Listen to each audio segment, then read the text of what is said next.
Da onde será que vem essa história de magia que a gente tanto ouve falar? O que um homem pré-histórico tem a ver com um mágico? O que é que um alquimista do Cairo na Idade Média tem a ver com um minerador de cobre da Anatólia de 4.000 anos atrás? E da onde vem essa ideia tão antiga e tão persistente de que a matéria pode ser transformada? Quando pensamos em magia ou em alquimia, já pensamos num homem medieval escondido da igreja, repleto de livros e substâncias químicas na escuridão, né? Mas, segundo o historiador das religiões Mircea Eliade, os primeiros homens que pareciam realmente dominar os poderes sobrenaturais foram outros caras, bem menos esquisitos, ou não tanto, os metalúrgicos. Para entender essa história, a gente precisa primeiro explicar o que é que significava para o homem antigo a própria Terra e as coisas dela, né? O que tinha dentro dela. E a resposta, principalmente no livro Ferreiros e Alquimistas e no primeiro volume do História das Crenças e Ideias Religiosas, é bem mais profunda e muito mais estranha do que a gente poderia imaginar.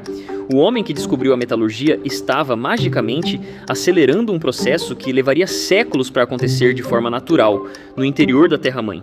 E quem dominava esse poder, o minerador, o fundidor, o ferreiro, parecia possuir um poder que se aproximava perigosamente da magia. E nesse vídeo a gente vai entender da onde vem essa dimensão sagrada do metal e do fogo, passando pelo ferro dos meteoros, que foi o primeiro que o ser humano teve contato, pelos mineradores que faziam rituais de purificação antes de descerem até as minas, pelos ferreiros que viviam separados da comunidade e, por fim, pela linha direta que conecta tudo isso até a alquimia medieval e a vários símbolos religiosos que persistem até os dias de hoje. Antes de entrar no que aconteceu nas minas e nas forjas do Neolítico, é preciso entender como o ser humano teve o seu primeiro contato com o metal. E esse primeiro contato foi, literalmente, com algo que caiu do céu. O ferro meteorítico, ou seja, o ferro que chega à Terra embutido em meteoritos, foi o primeiro tipo de ferro que os seres humanos conheceram e utilizaram, e isso aconteceu muito antes de qualquer descoberta da metalurgia. Populações do Egito pré-dinástico, da Mesopotâmia, da Anatólia e de outras regiões já usavam fragmentos de ferro meteorítico para fazer continhas de colares, amuletos e pequenos instrumentos milhares de anos antes de aprenderem a fundir o minério de ferro. E, se você acompanhou os últimos vídeos, você já deve imaginar que é aqui que começa a dimensão religiosa dessa história. Afinal, esse ferro não foi encontrado na Terra. Ele, literalmente, veio de cima.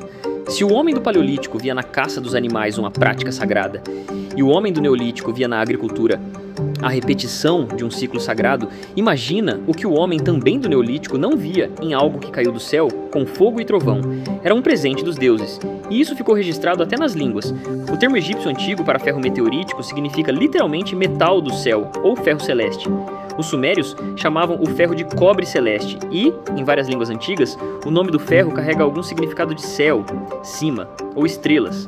Essa origem celeste do primeiro ferro conhecido pelos humanos estabeleceu desde o início uma associação profunda entre o metal e o sagrado, e, especificamente, entre o metal e o alto, o divino, o sobrenatural.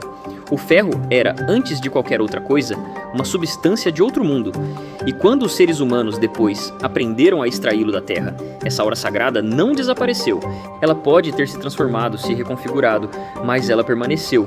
Porém, antes de chegar ao ferro propriamente extraído da terra, a história da metalurgia passa por outros metais, e cada um deles trouxe consigo a sua própria camada de significado religioso, o cobre e o ouro, e até o estanho, que, combinado com o cobre, produz o bronze, foram os primeiros metais a serem trabalhados a partir de fontes terrestres.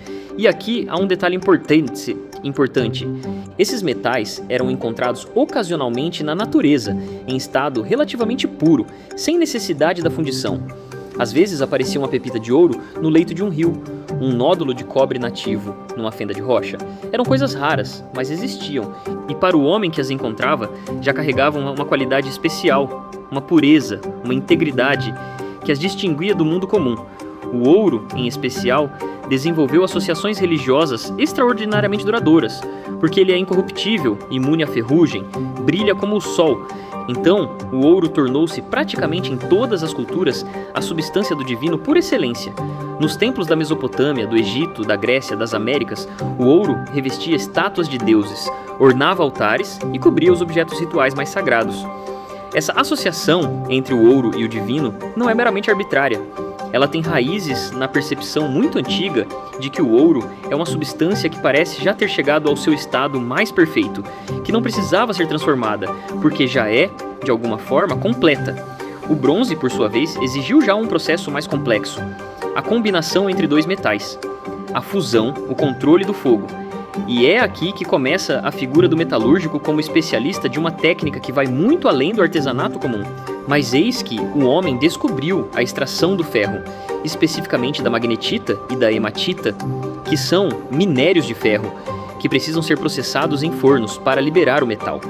Aí, então, a dimensão religiosa da metalurgia atingiu sua forma mais elaborada e perturbadora. Para entender o porquê, é preciso entender como o homem neolítico enxergava a caverna e as minas, que era de onde ele extraía esse metal, ou esse minério, né? E aqui a gente volta em outro tema que a gente já discutiu em outro vídeo aqui no canal. A ideia da Terra-mãe como a força geradora da vida, a matriz do próprio cosmos, como o ventre do mundo. Se a Terra é uma mãe, então as cavernas são o seu ventre. O interior da Terra é um espaço de gestação. Ele é escuro, úmido, fechado, onde as coisas crescem lentamente, em silêncio e longe dos olhos. E os minérios, essas formações de metal dentro da rocha, eram compreendidos não como matéria inerte, mas como embriões, organismos em desenvolvimento, criaturas que a Terra-mãe estava gestando no seu interior lentamente, ao longo de períodos imensamente longos. Eliade documenta essa crença em culturas de todos os continentes. Na Índia Antiga, textos metalúrgicos falam dos minérios como sementes da terra. Na China, acreditava-se que os metais cresciam dentro da terra como plantas, passando por estágios de maturação ao longo de centenas ou milhares de anos. Na África subsaariana, as minas eram tratadas como espaços sagrados e a extração dos minérios era comparada explicitamente ao parto. No mundo andino, dos Andes, as minas eram vistas como lugares onde a Pachamama, a Terra-mãe, estava gerando vida, e a entrada nelas exigia rituais de respeito e permissão. E é aqui que a figura do minerador e do metalúrgico adquire sua dimensão religiosa mais profunda, porque ao entrar na mina e retirar o minerador está interrompendo uma gestação, está arrancando o embrião do ventre da Terra-mãe antes que ele termine de se formar, está intervindo num processo que a natureza levaria por conta própria eras inteiras para completar. E é exatamente aqui que o Eliade propõe uma das suas ideias mais fascinantes e, para mim, mais geniais. Segundo ele, o metalúrgico antigo não era apenas um artesão que trabalhava com materiais difíceis, ele é alguém que se coloca no lugar do próprio tempo. Pense assim, se os minérios são embriões que a Terra está gestando lentamente, o que o metalúrgico faz ao colocá-los num forno e transformá-los em metal é, em essência, condensar e acelerar um processo que levaria milênios para a natureza. O que a Terra-mãe faria em 1000 anos, em 10.000 anos, o metalúrgico faz em horas, no interior de um forno. Então, ele não imita esta natureza, ele a supera de certa forma, ele completa artificialmente o que a natureza estava fazendo organicamente. E isso tem implicações religiosas enormes para o homem neolítico, porque se o cosmos tem uma ordem, se os processos naturais seguem um ritmo que é em algum sentido sagrado, então quem interfere nesse ritmo, quem o acelera ou redireciona, está tocando em algo profundo e perigoso. Essa pessoa exerce um poder que, em condições normais, pertence apenas às forças divinas que governam o mundo. Daí a ambiguidade fundamental que cerca a figura do ferreiro em tantas culturas. Ele é indispensável, sem ele não há ferramentas, não há armas, não há instrumentos. Mas ele também é perigoso, fronteiriço, um cara suspeito. Ele sabe coisas que os outros não sabem. Ele trabalha com forças que os outros temem. E ele transformou a si mesmo, através do domínio do fogo e do metal, num ser que não pertence completamente ao mundo comum. Em culturas ao redor do mundo inteiro, o ferreiro ocupa uma posição socio-religiosa muito peculiar e muito específica. Ele é, ao mesmo tempo, respeitado e mantido à distância. Até nas sociedades africanas tradicionais, essa posição do ferreiro como uma figura separada, liminar, dotada de poderes especiais, é bem documentada, inclusive. É documentado entre muitos povos da África subsaariana que o ferreiro não apenas exerce uma profissão, ele pertence a uma categoria especial de seres. Frequentemente, as famílias de ferreiros são endogâmicas, ou seja, os ferreiros só se casam com filhas de ferreiros. Eles vivem em bairros separados, suas forjas são proibidas a não iniciados, e eles acumulam, além da sua função metalúrgica, funções de curandeiros, de intermediários com o mundo espiritual, de especialistas em transformação, porque afinal é isso que eles fazem, eles transformam uma coisa em outra, eles atravessam a fronteira entre estados da matéria, morrem e renascem materiais no interior do forno. A forja, nesse contexto, é um espaço ritual, tanto quanto um espaço de trabalho. O fôlego que alimenta o fogo é muitas vezes comparado aos pulmões, ao sopro vital. Ele respira vida para o fogo como um ser vivo. O forno é um útero, porque ele recebe o minério bruto e devolve o metal transformado, num processo que espelha o da gestação. E o ferreiro é o especialista que conhece os ritmos desse processo, os gestos certos, as palavras certas, os momentos propícios, né? Entre os povos da Sibéria, o ferreiro é considerado parente do xamã e, em algumas tradições, rival dele. Dizem que o ferreiro e o xamã aqueceram no mesmo fogo, né? Ambos são senhores do fogo, mas cada um à sua maneira. O xamã domina o fogo espiritual, viaja em chamas pelos mundos invisíveis, e o ferreiro domina o fogo material, transforma a matéria no calor da forja. E, em algumas tradições siberianas, o ferreiro é visto como mais poderoso até do que o xamã, porque o fogo que ele controla é mais imediato, né? Mais concreto, mais capaz de transformar o mundo visível. Se o metalúrgico é alguém que está realizando um ato cosmicamente perigoso, interrompendo a gestação da Terra-mãe, manipulando o tempo, manipulando forças que pertencem ao sagrado por excelência, então é natural que esse ato precise ser cercado de preparação ritual. E, de fato, é o que se encontra com variações em povos de todos os continentes. Antes de entrar em uma mina, os mineradores de muitas culturas tradicionais precisavam se submeter a períodos de purificação ritual. Isso incluía, frequentemente, jejum, abstinência sexual, banhos rituais, recitação de orações ou fórmulas específicas.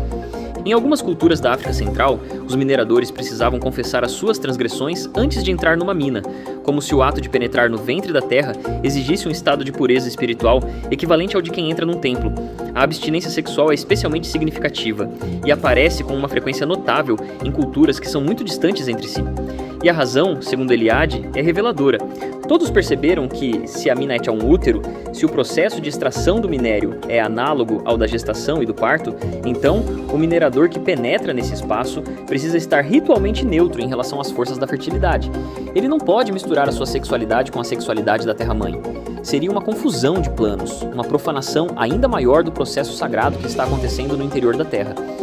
Em algumas culturas andinas, os mineiros pediam permissão à Pachamama antes de cada descida à mina, oferecendo folhas de coca, xixa, pedidos verbais de licença. A mina não era um recurso a ser explorado, era um ser a ser respeitado, consultado e até apaziguado. E quando algo dava errado numa mina, um desabamento, uma inundação ou a morte de trabalhadores, a interpretação imediata era que a Terra-mãe havia reagido a alguma ofensa ou alguma violação do protocolo ritual. Essa ambiguidade sagrada do ferreiro, poderoso e perigoso, indispensável e temido, deixou rastros profundos na mitologia de muitas culturas diferentes. Na mitologia grega, a figura de Hefaestos é o arquétipo do ferreiro divino, o deus da forja e do fogo, filho de Zeus e Hera. Ele é o único dos deuses olímpicos que trabalha com as mãos, o único que suja de fuligem, que transpira diante das chamas e que produz pelo esforço físico. E ele é também o único dos grandes deuses olímpicos que é descrito como feio, defeituoso e coxo. A sua feiura física marca a sua diferença, a sua natureza liminar. Ele é divino, mas também é trabalhador. Ele pertence ao Olimpo, mas ele vive na forja. E é justamente esse ser estranho, fronteiriço, que cria as obras mais extraordinárias do cosmos. As armaduras dos heróis, os palácios dos deuses, o colar de Afrodite, as algemas invisíveis com que aprisiona Ares e a própria esposa infiel. Na mitologia nórdica, o equivalente são os anões, seres que vivem justamente no interior da Terra, nas profundezas das rochas, e que são os mais habilidosos artesãos do cosmos. São os anões que forjam o martelo de Thor, a lança de Odin, o navio mágico de Freyr. Eles também são seres fronteiriços, não humanos, não deuses, habitantes do mundo subterrâneo, dotados de um conhecimento técnico que os torna ao mesmo tempo servidores e perigos potenciais para os deuses. No Japão, as espadas eram forjadas em rituais elaborados, com os ferreiros vestindo roupas rituais brancas. que é acordo sagrado na tradição japonesa, e recitando orações durante o processo de forja. A espada japonesa não era apenas uma arma, era um objeto sagrado, habitado por uma força espiritual própria, que precisava ser criado num estado de pureza ritual, para que essa força se manifestasse corretamente. Na Bíblia hebraica, Tubal-Caim é apresentado como o pai de todos que trabalham com bronze e ferro. É uma figura que, com Caim como seu ancestral, carrega a marca da transgressão e da separação. O ferreiro bíblico é o inventor de uma técnica extraordinária, mas também o descendente daquele que cometeu o primeiro assassinato. Então a metalurgia, na visão do autor bíblico, é inseparável da violência, porque as armas que elas produzem são instrumentos da morte. E é aqui que a gente chega ao tema que talvez seja o mais fascinante de toda essa história, a linha direta que conecta a metalurgia sagrada, do Neolítico até os alquimistas medievais. A alquimia, que floresceu no Egito helenístico, depois na Pérsia, no mundo árabe medieval e depois na Europa dos séculos XII ao XVII, é frequentemente descrita como uma precursora da química moderna, uma protociência que misturava a observação empírica com especulação mística. E isso é verdade, mas é uma descrição que perde o que é mais essencial. Para Ilíade, a alquimia é, antes de qualquer outra coisa, a continuação de uma tradição religiosa antiquíssima. A tradição do metalúrgico como o acelerador do tempo, como aquele que completa artificialmente o que a natureza faz organicamente. O alquimista, que tenta transmutar chumbo em ouro no seu laboratório, está fazendo, em essência, a mesma coisa que o ferreiro neolítico que colocava minério bruto no forno. Está tentando acelerar um processo de maturação e purificação que a natureza deixaria incompleto. A diferença é que a alquimia elevou esse processo a uma dimensão espiritual explícita. Para os alquimistas, a transmutação dos metais era também, e talvez principalmente, uma metáfora e um veículo para a transformação espiritual do próprio alquimista.